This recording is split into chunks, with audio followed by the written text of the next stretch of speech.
News first channel ವೀಕ್ಷಕರಿಗೆ ಭವಿಷ್ಯ ಈ ದಿನ ಕಾರ್ಯಕ್ರಮಕ್ಕೆ ಸ್ವಾಗತ. ಮೊದಲು ಮೇಷರಾಶಿ. ಮೇಷರಾಶಿಯವರು ಯಾವುದೇ ಕೆಲಸ ಮಾಡೋದಕ್ಕಾಗಲಿ ಅಥವಾ ಇನ್ಯಾವುದೇ ಆಲೋಚನೆಗಳಿಗಾಗಲಿ, ಸರಿಯಾದಂತಹ ನಿರ್ಧಾರಕ್ಕಾಗಲಿ, ವಿದ್ಯಾರ್ಥಿಗಳು ಅಧ್ಯಯನದ ವಿಚಾರದಲ್ಲಾಗಲಿ ಏಕಾಗ್ರತೆಯಿಂದ ಮಾಡಿದಂತಹ ಕೆಲಸ ಮಾತ್ರ ಜಯಶೀಲರಾಗುವುದಕ್ಕೆ ಕಾರಣವಾಗುತ್ತೆ. ಮನಸ್ಸನ್ನು ಕೇಂದ್ರೀಕರಿಸಬೇಕು. ಮಾಡುವಂತಹ ಕೆಲಸದ ಮೇಲೆ ನಿಮ್ಮ ಪರಿಪೂರ್ಣವಾದಂತಹ ಗಮನ ಇರಬೇಕು. ಆಗ ಮಾತ್ರ ಆ ಕೆಲಸದಲ್ಲಿ ಜಯಶೀಲರಾಗ್ತೀರಿ ಅಂತಕ್ಕಂಥದ್ದು. ಮನಸ್ಸು ಗಮನ ವ್ಯತ್ಯಾಸ ಆಯಿತು, ನಿಮ್ಮ ಕೆಲಸ ಕೆಟ್ಟು ಹೋಯಿತು ಅನ್ನುವಂತಹ ಅರ್ಥ, ಅಥವಾ ಆ ಕೆಲಸದ ಗುಣಮಟ್ಟ ಹಾಳಾಗತ್ತೆ ಅನ್ನುವಂತಹ ಅರ್ಥವನ್ನು ತಿಳ್ಕೊಳ್ಬೇಕಾಗತ್ತೆ. ವಿದ್ಯಾರ್ಥಿಗಳು ಮತ್ತು ಮಕ್ಕಳು ತುಂಬ ತಾಳ್ಮೆಯಿಂದ ವರ್ತಿಸಬೇಕಾದಂತಹ ದಿವಸ. ತಮ್ಮ ತಾಳ್ಮೆಯನ್ನು ಕಳ್ಕೊಂಡು ವಿದ್ಯಾರ್ಥಿಗಳು ಮಾತಾಡುವಂಥದ್ದು, ಮಕ್ಕಳುಗಳು ಅಷ್ಟೇ ತಮ್ಮ ವಯಸ್ಸಿಗೆ ಮೀರಿದಂತಹ ಕೆಲವು ಮಾತುಗಳನ್ನು ಆಡ್ತಕ್ಕಂಥದ್ದು, ಇದು ಯಾವುದೂ ಕೂಡ ಸೂಕ್ತವಾದಂತಹ ರೀತಿಯಲ್ಲಿರೋದಿಲ್ಲ. ಇದರಿಂದ ನಿಮಗೆ ತೊಂದರೆಯೋ ಶಿಕ್ಷೆಯೋ ಆಗುವಂತಹ ಸಾಧ್ಯತೆಗಳು ಹೆಚ್ಚಾಗಿರುತ್ತೆ. ಸಂಪಾದನೆಯೇ ನಿಮ್ಮ ಗುರಿಯಾಗಿರುತ್ತೆ. ಏನಾದರೂ ಆಗಲಿ ನಾನು ಒಟ್ಟಿನಲ್ಲಿ ಸಂಪಾದನೆ ಮಾಡಬೇಕು. ಯಾಕೆ ಅಂತಂದರೆ ಆ ಹಣದ ಹಿಂದೆ ಅಥವಾ ಆ ಒಂದು ದ್ರವ್ಯದ ಆಸೆಯ ಹಿಂದೆ ಬಿದ್ದುಬಿಟ್ರೆ ಅಲ್ಲಿ ಯಾವುದಕ್ಕೂ ಕೂಡ ಗಮನಗಳು ಬರೋದಿಲ್ಲ. ಕೇವಲ ಸಂಪಾದನೆಯಷ್ಟೇ ಗುರಿಯಾಗಿರತಕ್ಕಂಥದ್ದಾಗತ್ತೆ. ಆಗಲಿ, ಅದು ಒಳ್ಳೆಯದೇ. ಆದರೆ ಅದು ಲೋಕ ಮೆಚ್ಚುವಂತಹ ರೀತಿಯಲ್ಲಿ ಧರ್ಮಪರವಾಗಿ ಆ ಸಂಪಾದನೆಯನ್ನು ಮಾಡಿದರೆ ಅದಕ್ಕೆ ನಿಜವಾದಂತಹ ಬೆಲೆ ಇರುತ್ತೆ ಅನ್ನುವಂಥದ್ದು. ದುಂದುವೆಚ್ಚಕ್ಕೆ ಕಡಿವಾಣವನ್ನು ಹಾಕಬೇಕು. ಅನಗತ್ಯವಾದಂತಹ ಹಣದ ಖರ್ಚು ಕೂಡ ಆಗುತ್ತೆ. ದುಡ್ಡು ಹೇಗೆ ಬಂತು ಹಾಗೇ ಹೋಗುತ್ತೆ. ಹಾಗಾಗಿ ದುಡ್ದು ಪ್ರಯೋಜನ ಏನು ಅನ್ನುವಂಥದ್ದು ಪ್ರಶ್ನೆ. ಚಿತ್ರರಂಗದಲ್ಲಿ ಕೆಲಸವನ್ನು ಮಾಡ್ತಕ್ಕಂಥವ್ರಿಗೆ ತುಂಬ ಶುಭವಾದಂತಹ ದಿವಸ. ಆ ಒಳ್ಳೆಯ ದಿನವನ್ನು ಸದ್ವಿನಿಯೋಗ ಮಾಡಿಕೊಳ್ಳಿ. ನೀವು ಬೆಳೆಯುವುದರ ಜೊತೆಗೆ ಬೇರೆಯವರಿಗೂ ಕೂಡ ಮಾದರಿಯಾಗಿ ಅನ್ನುವಂಥದ್ದು ಮುಖ್ಯವಾಗುತ್ತೆ.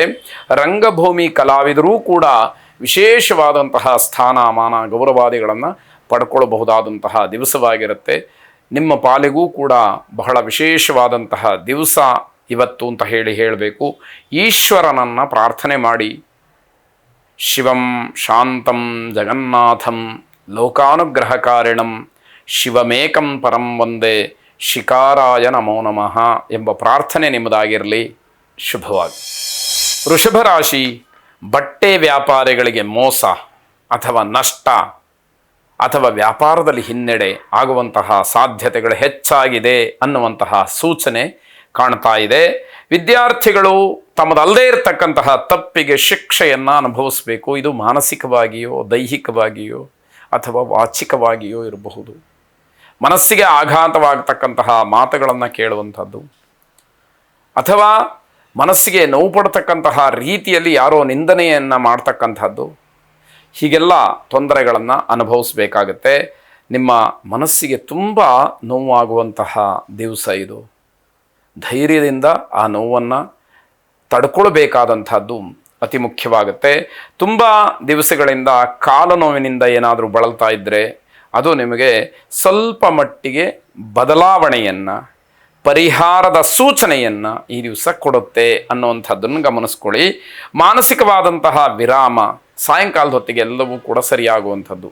ಮನಸ್ಸು ಗಟ್ಟಿಯಾಗಿರಬೇಕು. ಮನಯೇವ ಮನುಷ್ಯಾಣಂ ಕಾರಣಂ ಬಂಧಮೋಕ್ಷಯೋಹೋ ಅನ್ನುವ ಮಾತಿನಂತೆ ನಮ್ಮ ಎಲ್ಲದಕ್ಕೂ ಕೂಡ ಕಾರಣವಾಗುವಂಥದ್ದು ಮನಸ್ಸು. ಹಾಗಾಗಿ ಮನಸ್ಸನ್ನು ಮೊದಲು ಗಟ್ಟಿ ಮಾಡ್ಕೊಂಡ್ಬಿಟ್ರೆ ಬೇರೆಲ್ಲ ತನ್ನಿಂದ ತಾನೇ ಸರಿಯಾಗ್ತಾ ಹೋಗುತ್ತೆ ಅನ್ನುವಂಥದ್ದು. ಏನೂ ಕೆಲಸ ಇರೋದಿಲ್ಲ, ಆದರೆ ಪುರುಸೊತ್ತು ಇರೋದಿಲ್ಲ. ಇದರ ಅರ್ಥ ಅನಗತ್ಯವಾಗಿ ಸಮಯ ಹೋಗ್ತಾ ಇದೆ, ಬೇಡದೇ ಇರುವಂತಹ ಕೆಲಸವನ್ನು ಮಾಡ್ತಾ ಇದ್ದೀರಿ ಅನ್ನುವಂಥದ್ದು ಗುರುತಿಸ್ಕೊಳ್ಬೇಕಾದಂಥದ್ದು. ನಿಮ್ಮ ಆತುರವಾದಂತಹ ನಿರ್ಧಾರಗಳು ನಷ್ಟಕ್ಕೆ ಕಾರಣವಾಗುತ್ತೆ. ಹಾಗಾಗಿ ಯಾವುದೇ ನಿರ್ಧಾರ ಮಾಡಬೇಕಾದ್ರೆ ಬಹಳ ನಿಧಾನವಾಗಿ ಸಾಧಕ ಬಾಧಕಗಳನ್ನು ಆಲೋಚನೆ ಮಾಡಿ ನಿರ್ಧಾರವನ್ನು ಮಾಡಿ ಅನ್ನುವಂಥದ್ದು. ನವಗ್ರಹರನ್ನು ಪ್ರಾರ್ಥನೆ ಮಾಡಿ. ಶುಭವಾಗಿ. ಮಿಥುನ ರಾಶಿ. ಯಾವುದೋ ಒತ್ತಡಗಳಿರುತ್ತೆ, ಏನೋ ಸಂದರ್ಭಗಳು ಬರುತ್ತೆ, ಆದರೆ ಯಾವುದೇ ಕಾರಣಕ್ಕೂ ಸುಳ್ಳನ್ನು ಮಾತ್ರ ಹೇಳಬೇಡಿ. ಸುಳ್ಳನ್ನು ಹೇಳಿ ಇಲ್ಲಿಯವರೆಗೆ ಏನನ್ನೆಲ್ಲ ಸಂಪಾದನೆ ಮಾಡಿದ್ರಿ ಆ ಗೌರವಗಳು ಸ್ಥಾನಮಾನಗಳು ಎಲ್ಲ ವ್ಯರ್ಥವಾಗತ್ತೆ. ಅದು ಯಾವುದಕ್ಕೂ ಕೂಡ ಬೆಲೆ ಇಲ್ಲದೆ ಇರೋ ಹಾಗಾಗತ್ತೆ. ನಿಮ್ಮ ನಡವಳಿಕೆಯಿಂದ ಶಿಕ್ಷೆಯನ್ನು ಅನುಭವಿಸ್ಬೇಕಾಗತ್ತೆ. ಪೊಲೀಸರ ಅತಿಥಿ ಕೂಡ ಆದರೆ ಆಶ್ಚರ್ಯ ಇಲ್ಲ ಅಂತ ಹೇಳಬೇಕು.